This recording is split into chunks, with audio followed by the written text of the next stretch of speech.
Our gathering song for the month of June is hymn number 1074, Turn the World Around. Please rise in body or in spirit.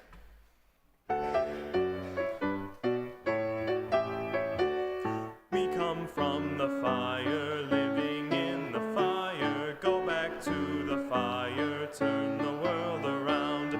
We come from the water, living in the water. Go back to the water, turn the world around. We come from the mountain, living on the mountain. Go back to the mountain, turn the world around.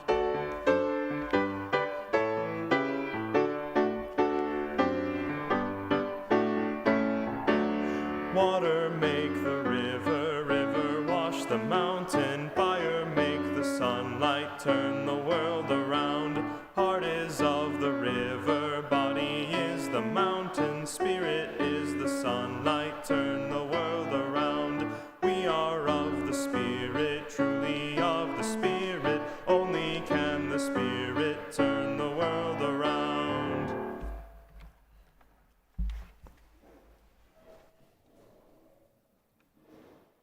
Good morning. We are called to gather as a community of wide-ranging beliefs in the full glory of our diversity.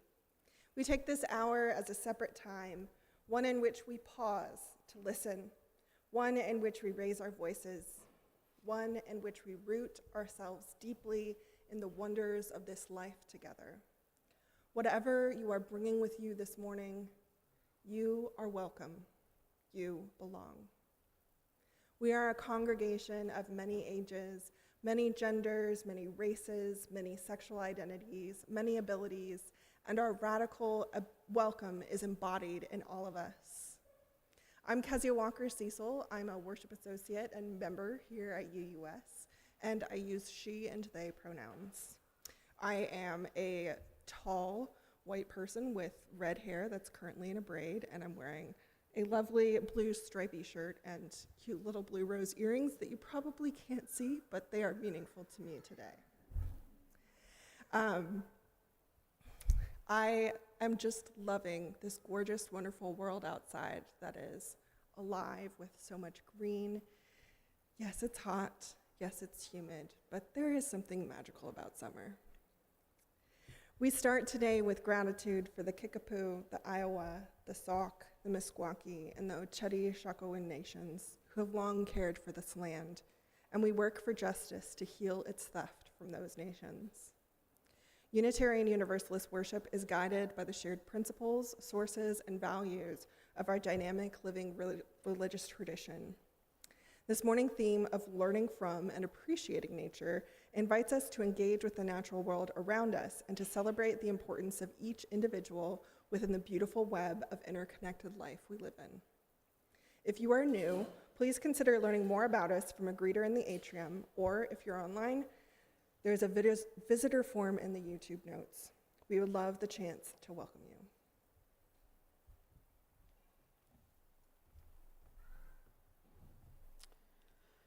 Good morning. My name is Quanda Hood, and I am a worship associate here at UUS.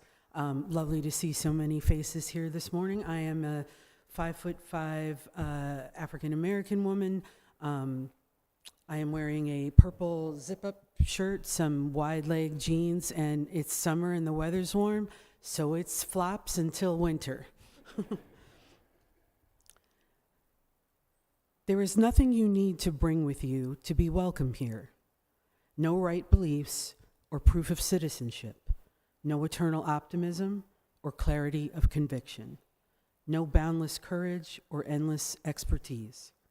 You do not need to know what brought you here, or how you will solve the problem that you are turning over and over and over in your mind. Your bills do not need to be paid, and your checkbook can be a mess. Your children may have been up half the night, your hearing aids might not be working, and your knees might be creaking. You do not know to be already perfect, or even halfway, to belong in this circle where grace meets us, where we are, but does not leave us as it found us, where love resides in each of us yet is somehow more than all, where life still pulses and rages and heals and transforms, creating us and this day anew once again. Come, let us worship together.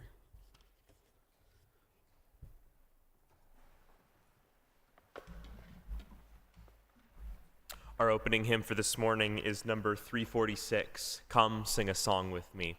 Please rise in body or in spirit.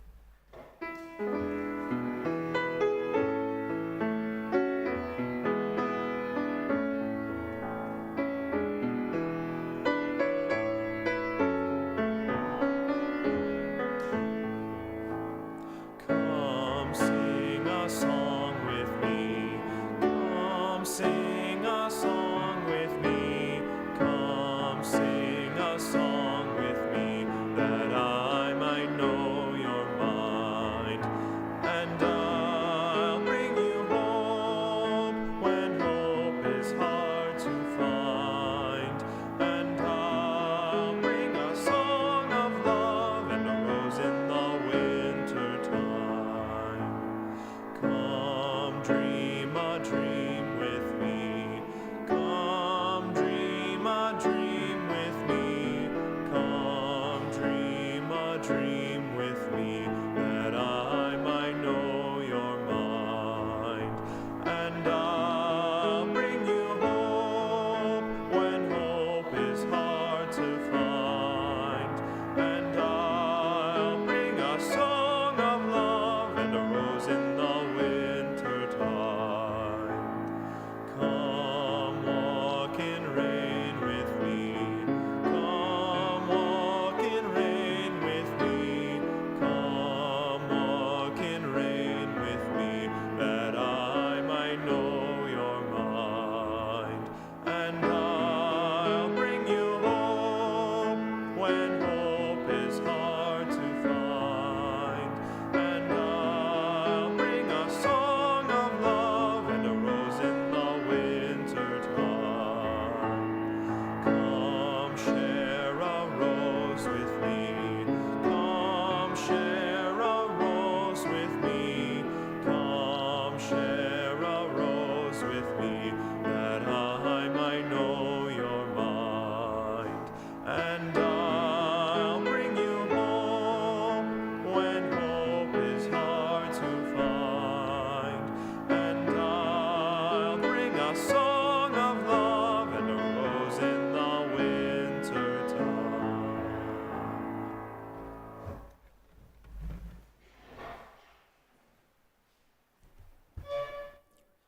A lit chalice is our shared symbol of sanctuary. At the same time, it calls us to the difficult and beautiful work of seeking truth and justice. Please join me in saying the chalice lighting words as Riley lights our chalice. Life is a gift for which we are grateful. We gather in community to celebrate the wonder and mystery of this great gift. So let us now kindle the flame of our liberal religious heritage and renew our covenant of mutual love and care. Love is our doctrine, the quest for truth is our sacrament, and service is our prayer. To dwell together in peace, to seek knowledge and freedom, and to serve those in need. This we promise, this we covenant with life and one another.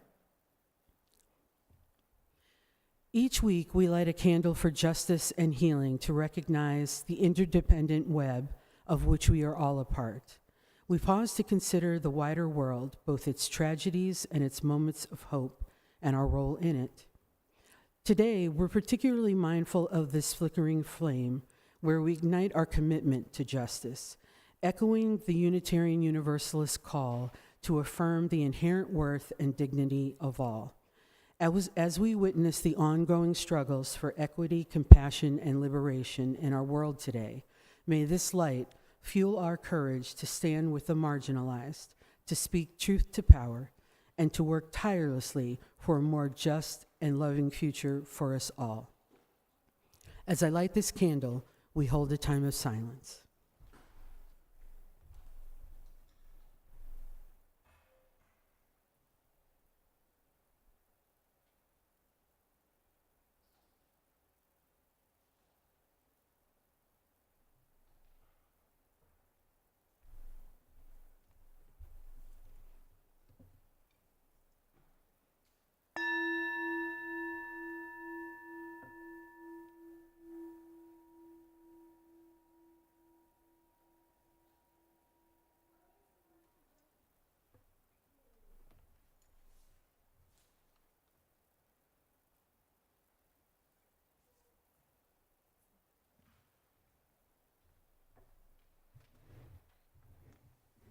do our time for all ages.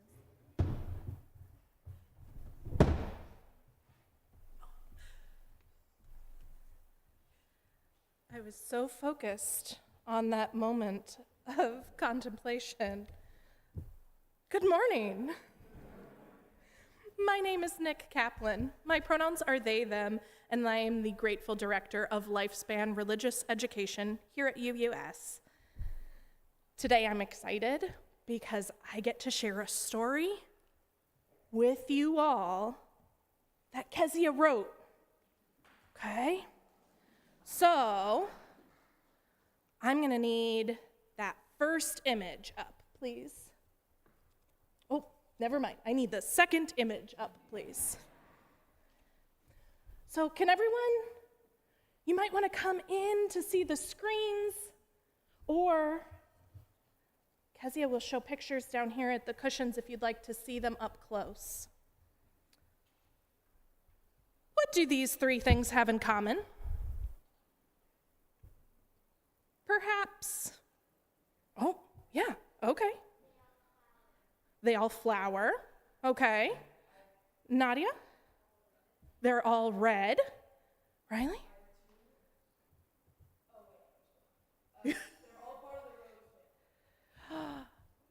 Oh man, spoiler alert. Perhaps. Sorry, she said, oh, well, yeah, I guess if she spoiled it for those of us up here, I should spoil it for everyone. She said, they're all part of the rose family. I was going to ask you, perhaps it's the letter E, or maybe as it was mentioned, can I have the second image? Use your imagination here. Maybe they're all red things. But what about, oh, back up one, I'm sorry. I am now spoiling things. Maybe they are all red things, but what about a green apple? Or a pink rose? Or a purple cherry? Black cherries? Yum. So it isn't the color. Have you ever seen a cherry blossom? Now's when we need, thank you. Or a wild rose? Or sliced into an apple along its equator? Some trees do have flowers on them, you're right. When we look at these three pictures, what do we see in common with these things? I think I heard it out there. They all have the same shape. If we look at each of those pictures, we see the same shape. And this is because they are all part of a family of plants called Rosaceae, or the rose family. Plants in the rose family often have flowers that are the same shape as a cherry blossom, with 5 petals in a symmetrical circle. Big, showy roses like this one still secretly keep that pattern because all of their flower parts, like the petals, tend to come in multiples of 5. Just like all different colors and flavors of apples are still apples, and roses can come in many sizes and colors, the members of the rose family can look and smell and taste very different from each other. Cherries and apples grow on trees, but some of their cousins, like roses, come on smaller plants. Other members in the rose family include strawberries and almonds and blackberries and rowan trees. If you look closely at each of these plants, you start to see some of the features that they share. Some plants have similar leaf patterns. Some plants share thorns. And many plants have the signature 5-petaled flower. But they can be wildly different from each other, too. The center of an apple looks very different from a cherry pit. And this, pictured up there or down in our book, is what rose seeds look like. It's amazing that nature can show us so much variety, even in the same family. One of the wonderful things about botany is that you can learn to name different types of flowers and trees and shrubs by identifying unique characteristics of each plant. And you can recognize the family resemblance that each group plant families together. But most of all, we can celebrate how all the different plants come together to make our world more beautiful and delicious. Thank you for showing the pictures to my friends, Kezia. Each week, when they head to class, our children light a lantern as a symbol of the love and hope that goes with them as they explore our faith. Children, youth, and teachers who are going to be heading outside for RE class, please come forward as Alex K. lights our lantern from our chalice. And we can all join in singing Be Open as the children, youth, and teachers head to religious education. The words are on your screen.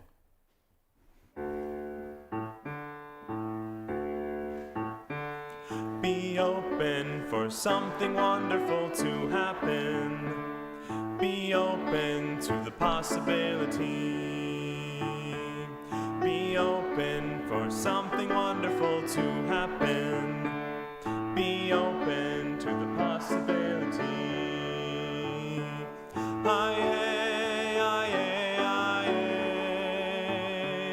aye, aye, aye, aye, aye, aye.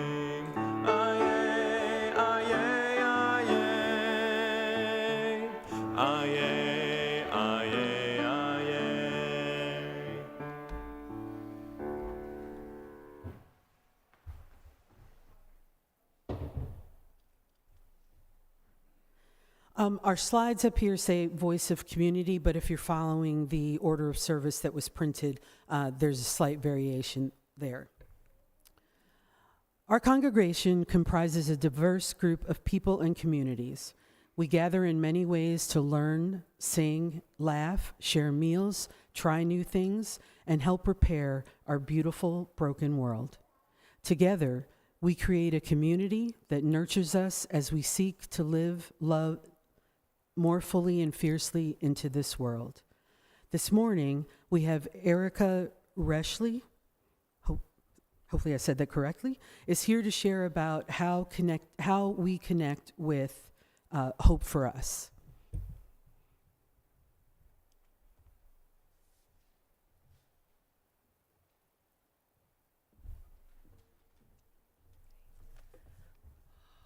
right. Hello.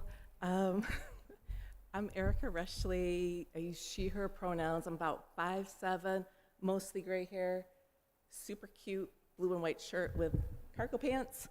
And I'm up here today for an outreach effort. Specifically, I'm here to promote awareness about Hope for Us's partnership with UUS and what they're partnering with us for, what they're hoping to help us with. So Hope for Us is, and I'm taking this from their website, a conflict engagement and transformation team. And in my mind's eye, I translate that to they work with congregations to help them become more competent and comfortable with engaging in conflict, right? Conflict, in a way that deepens UU relationships and promotes positive change. And in a way that's based, and this is like really important, an important piece, it's based in our covenant of right relations and the UU principles.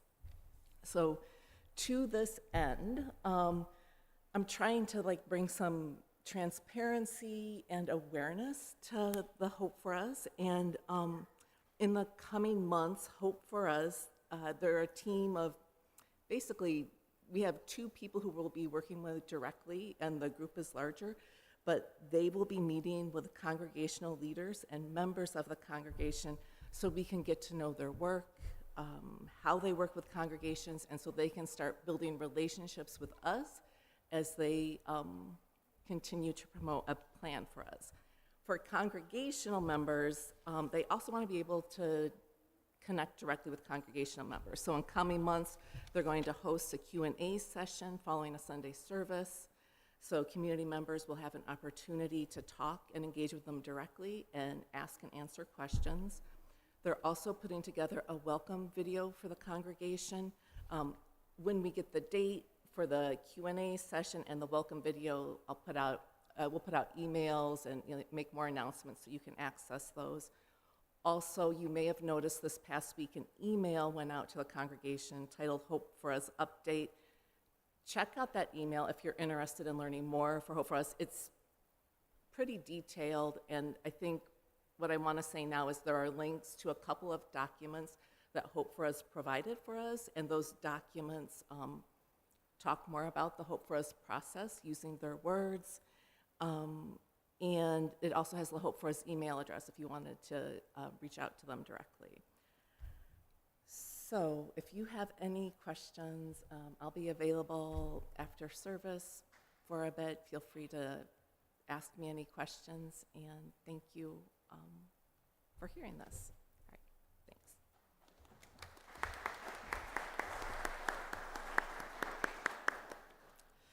Additionally, we have Deb Scholerman to speak about the Chico Mendez reforestation project.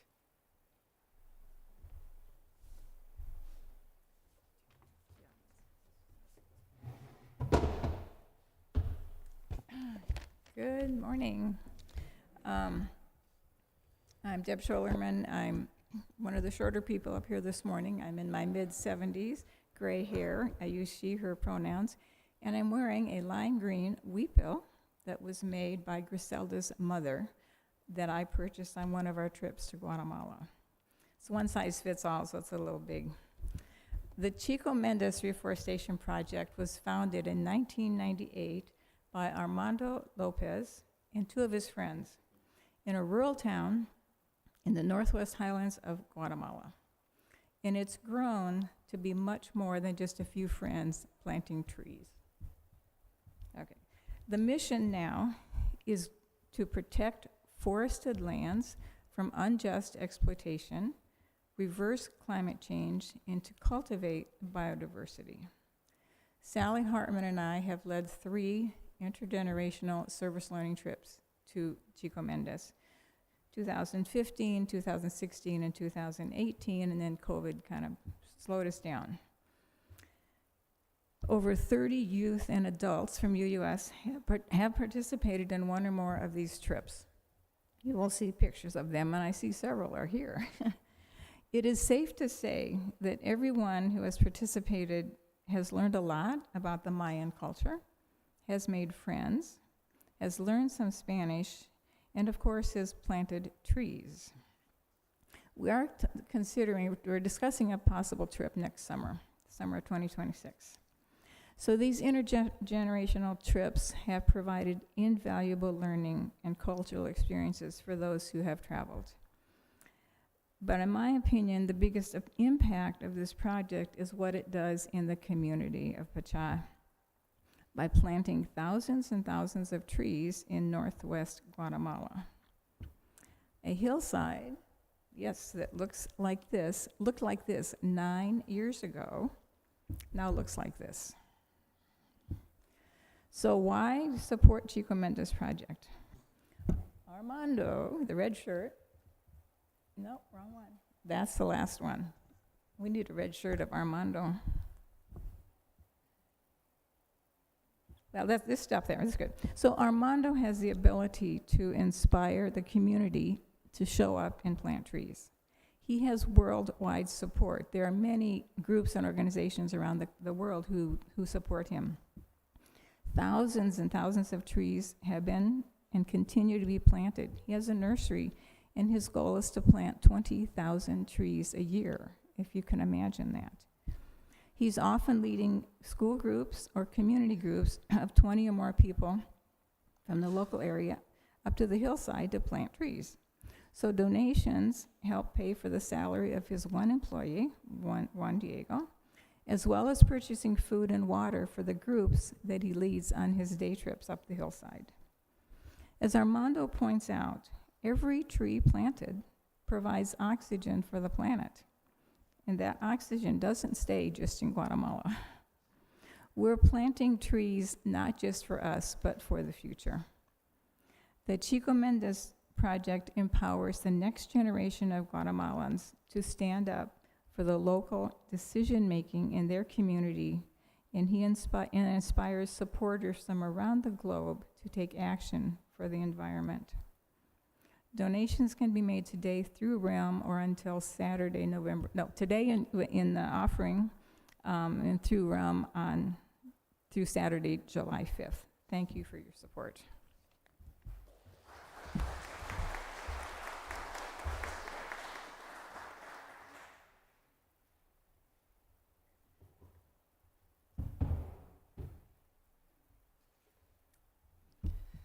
This poem is slightly out of season because it's about daffodils, but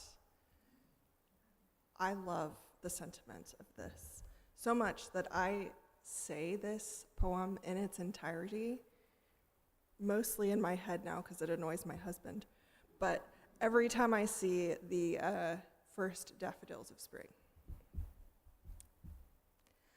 I wandered lonely as a cloud that floats on high o'er vales and hills, when all at once I saw a crowd, a host of golden daffodils, beside the lake, beneath the trees, fluttering and dancing in the breeze. Continuous as the stars that shine and twinkle on the Milky Way, they stretched in never-ending line along the margin of a bay. 10,000 saw I at a glance, tossing their heads in sprightly dance. The waves beside them danced, but they outdid the sparkling waves with glee. A poet could not but be gay in such a jocund company. I gazed and gazed, but little thought what wealth the show to me had brought. For oft, when on my couch I lie in vacant or in pensive mood, they flash upon that inward eye, which is the bliss of solitude. And then my heart with pleasure fills and dances with the daffodils.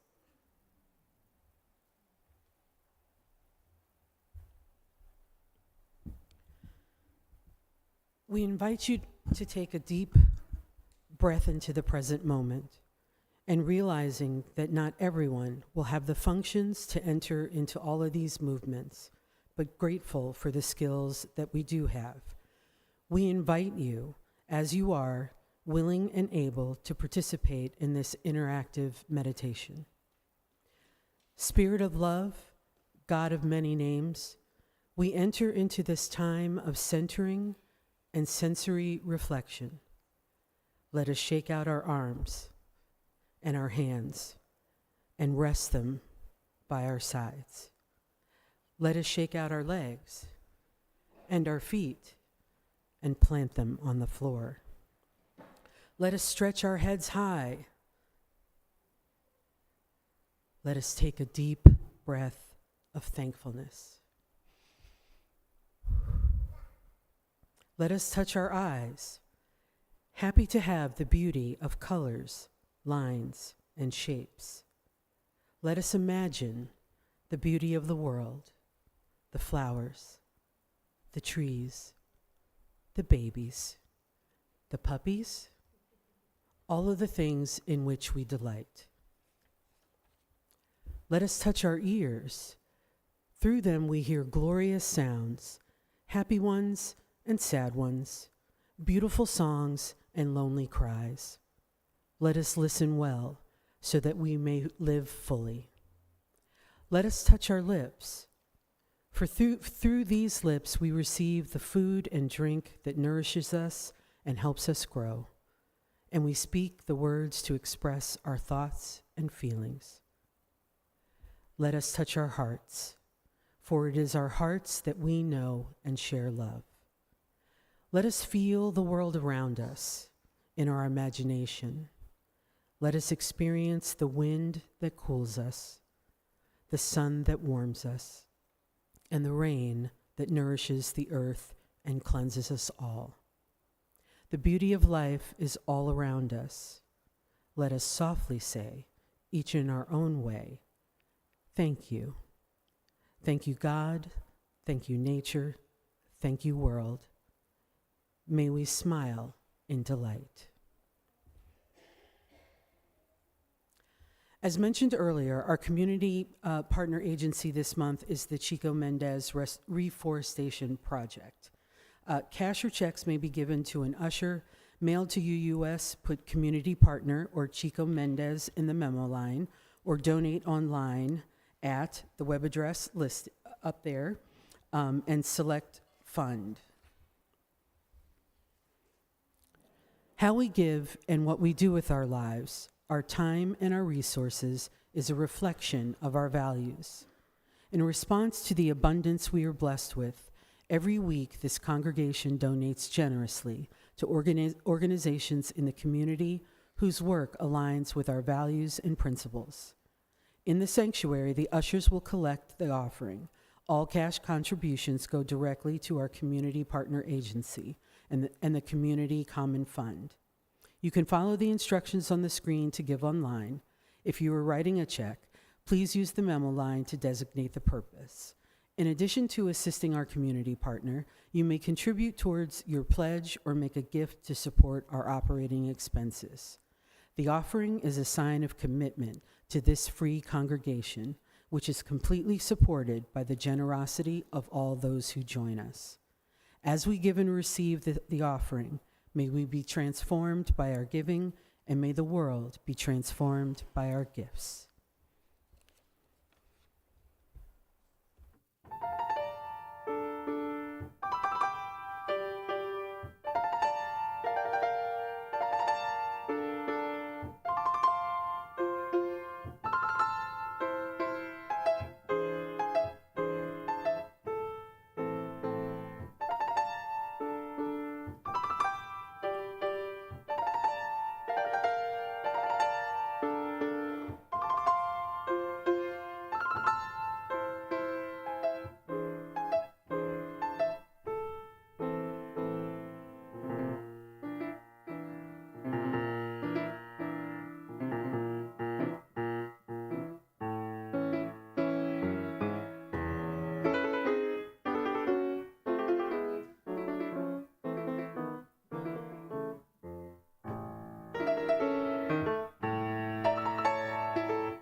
was beautiful.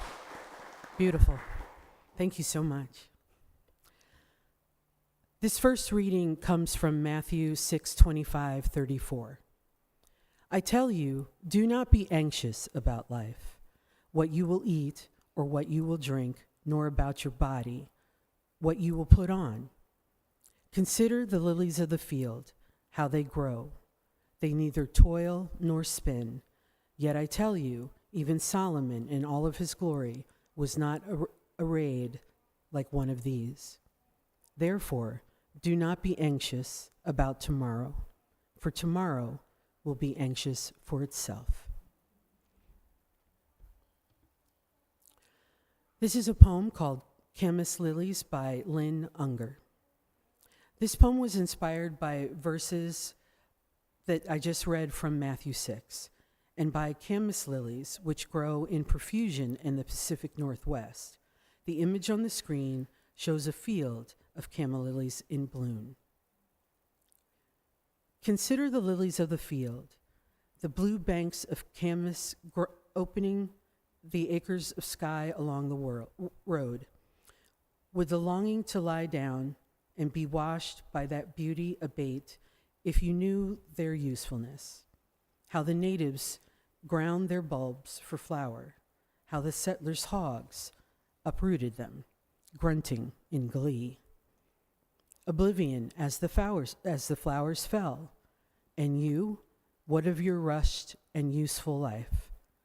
Imagine setting it all down, papers, plans, appointments, everything, leaving only a note, gone to the fields to be lovely. Be back when I'm through with the blooming. Even now, unneeded and uneaten, the camas lilies gaze out above the grass from their tender blue eyes. Even in sleep, your life will shine. Make no mistake, of course your work will always matter, yet Solomon, in all his glory, was not a ray like one of these.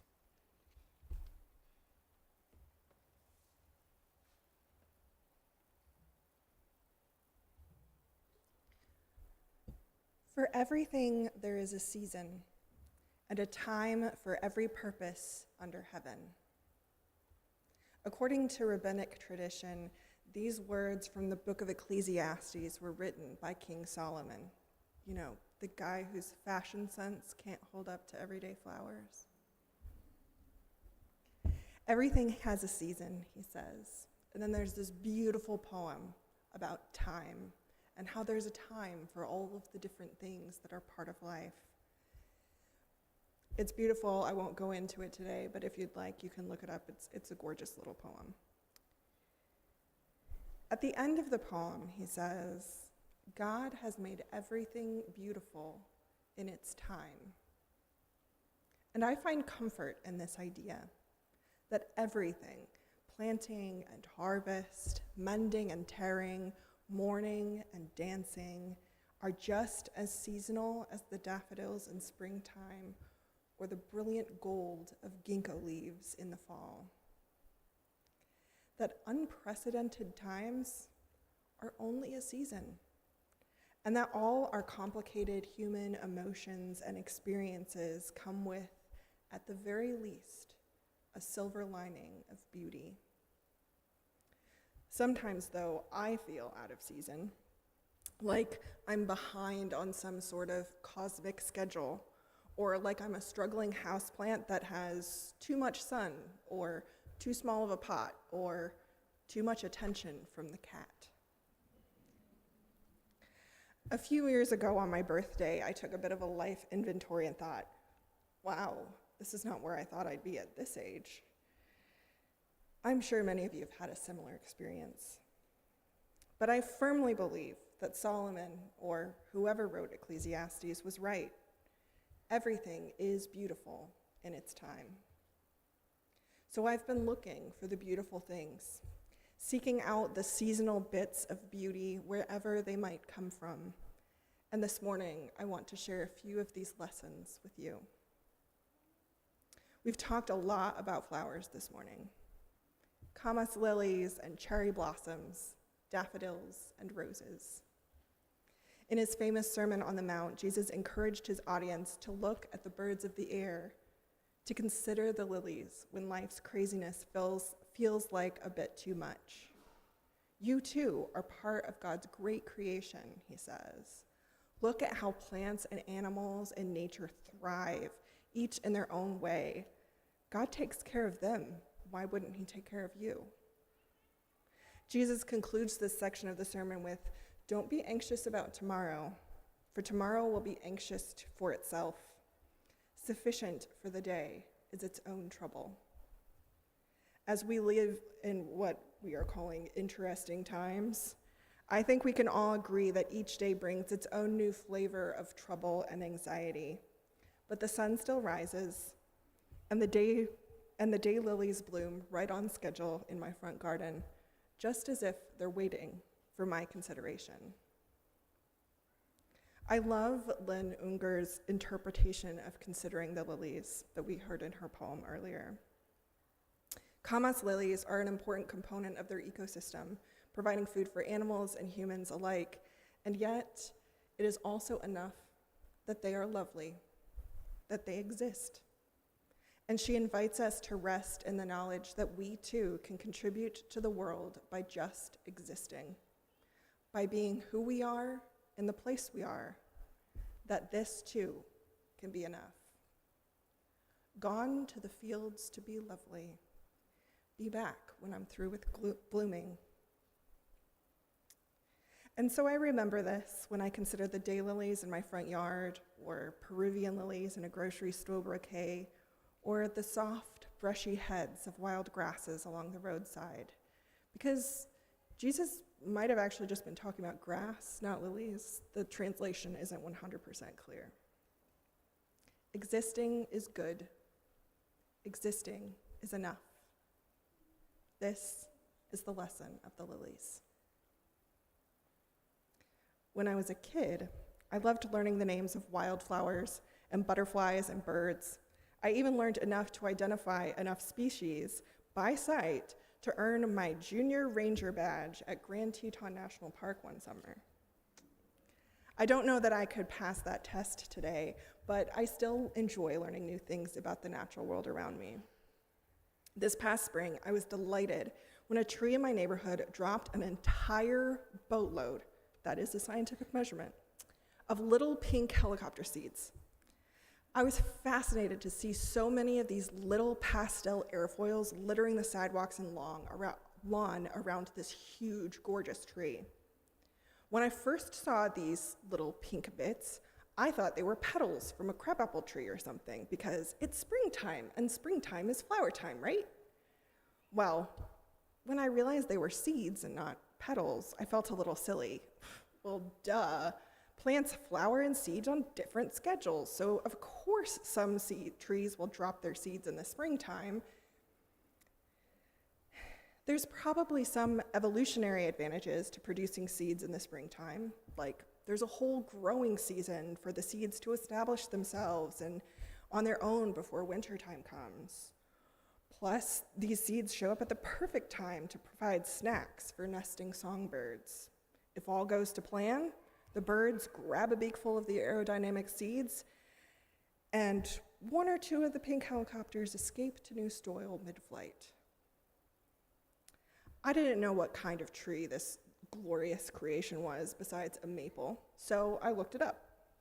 It's either a silver maple or a hybrid cross of a silver maple and something else. I also learned, when I was looking stuff up, that this spring was a mast year for silver maples. This means all around the area, silver maples and their ilk produce a bumper crop of their tiny, spinny babies. As far as we can tell, trees typically overproduce seeds like this as a response to environmental stressors. I read an article where a forester from the Iowa Department of Natural Resources explained that the boatloads of maple seeds, my words, not his, showed up this year because we haven't had as much rain in recent years. It's fascinating that trees produce more seeds in difficult years, when it might make sense for trees to conserve energy because of harsher conditions. They actually put out more energy to make more seeds to ensure the survival of the species. And they do this all together. They don't just depend on the strong maples to carry the torch. They all push as hard as they can to make as many seeds as they can to keep the maples growing. As a result, trees don't just ensure their own survival into the next generation, they also provide food for animals in conditions where other sources of food might not be producing as much. Adverse conditions, especially flooding and drought, which are often triggers for a mast season, can have a devastating effect on smaller plants like grasses and shrubs because those plants don't have the same deep energy storage capabilities that large mature trees do. And these smaller plants don't have the benefit of multiple fruiting seasons to pass on their genetic material. So when a tree has extra seed production, it also takes pressure away from other plants, attracting animals to hang out underneath maple trees to eat, rather than chomping the leaves of a plant that only has one season to produce seeds to ensure its survival. I've been thinking about this a lot, about how trees work together to maintain their own genetic progeny in tough times, and this results in a boon to the rest of the ecosystem. I probably could conclude this lesson with some compelling action item for responding in tough times. Be the silver maple that your community needs. But I don't think that's the point. This example of the silver maples and their mast season is just one of a billion examples of the interconnectedness of life, of interdependence, and a soft reminder that when times are hard, you don't have to face them alone. This is the lesson of the silver maples. This brings me to my final nature lesson for today. This lesson is one I've been regularly revisiting since September of 2023. This is significant only because that's when my birthday was, when I turned 35. And I was particularly struck on the eve of my 35th birthday that the previous 5 years of my life had not gone as I had planned them. There was the pandemic, of course, which threw everybody's plans into a bit of a tizzy. But I also, as a person, wasn't at all where I expected to be. There were places where I'd stalled out and previously promising paths that were turning out to be dead ends. And so I did the thing that I often do to process hard feelings. I opened the notes app on my phone and started writing. And somehow that resulted in me looking up facts about monarch butterflies and their migratory patterns. Don't ask, that's just how my brain works. So I will share this final lesson from the butterflies, much as I wrote it over a year ago. My sister says that we all have our own story. I guess another way of saying that is that we all have our own timetable. I know this is true, but it's still hard to believe. It's like knowing that the average butterfly lives less than 2 months, and yet monarch butterflies have a yearly migratory pattern. Both things are true, but it doesn't seem like it should be. One generation of monarch butterflies every year pauses their development as summer ends so that they can fly to warmer climates. These butterflies stretch out their adolescence for up to 8 months until they can return north and start the next generation in the springtime. A butterfly doesn't get to choose whether to live the short, localized life of a summertime pollinator or the extended adolescence of the migratory traveler. Their lifespan depends on the luck of the draw, or more accurately, the seasonal conditions into which they hatch. The lifespan of a butterfly is not as simple to define as one might think. I think this is true for humans too. As a famous fictional time traveler once said, from a non-linear, non-subjective viewpoint, time is like a big ball of wibbly-wobbly, timey-wimey stuff. As we travel through time the ordinary way, we can still lose and find ourselves reflected and refracted in a funhouse maze of bends and twists. And as I stand on the brink of my 35th year, it can be hard some days to recognize the person in the mirror. It's even harder to understand what 35 years even means. 35 years is older than the average bear, although bears live longer in captivity. 35 years can be hundreds of generations of summer butterflies, or 50-some lifetimes of those migrating generations. By the time my parents were my age, they had half a dozen children. We all have our own story, and like bears and butterflies, we hit developmental milestones at our own unique pace. I recognize this, but it can be hard to give myself the time and space I need to actually live at the pace appropriate for my story. And so I consider insects and seconds and second chances. And I remember that just because my timetable is unique, it doesn't mean that I am late. There are a billion lessons in the natural world around us. And certainly, this is why Unitarian Universalists look to the natural world as one of the sacred sources of inspiration. I hope that these lessons that I shared today have inspired you to take a moment in this coming week to consider the lilies, or the prairie grasses, or the summertime clouds. Remember that you are lovely and worthy just because you exist. Remember that you do not have to be alone, even in the hardest of times. And remember that you, just like everything else, are beautiful in your time. And your time doesn't have to look like anybody else's. So may it be.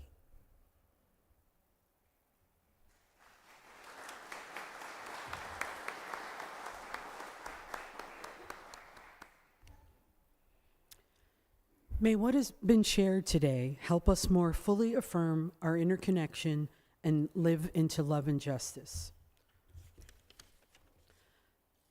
Immediately after the service, we gather in the fellowship hall and outside for conversation and community. If you're a newcomer, we hope you'll grab a snack and then sit at a table so that folks can join you for some conversation. Our closing hymn for this morning is number 42, Morning So Fair to See. Please rise in body or in spirit.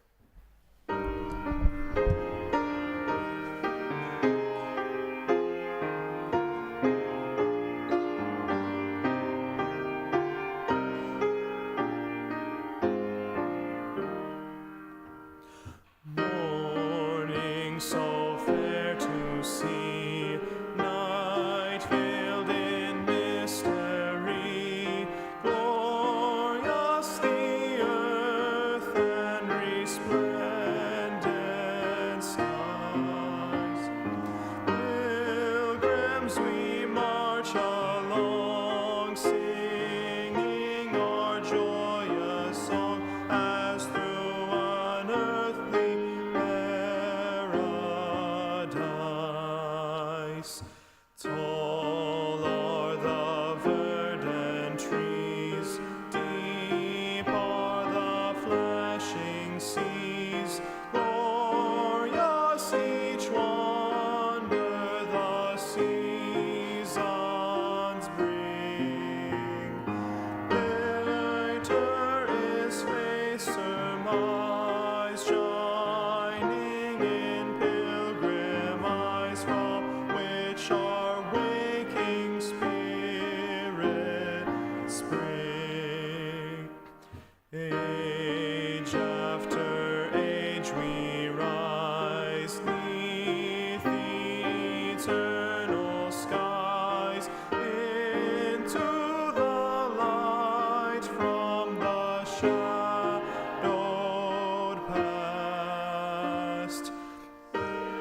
We extinguish.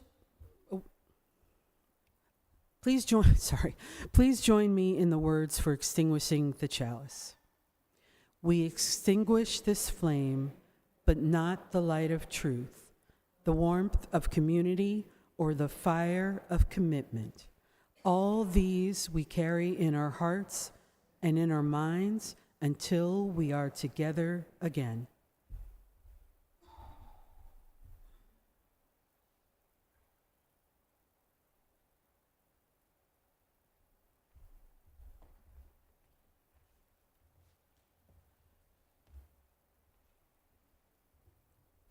I forgot to write something for this part, but benediction means good words. And so I'm just going to leave you with some good words.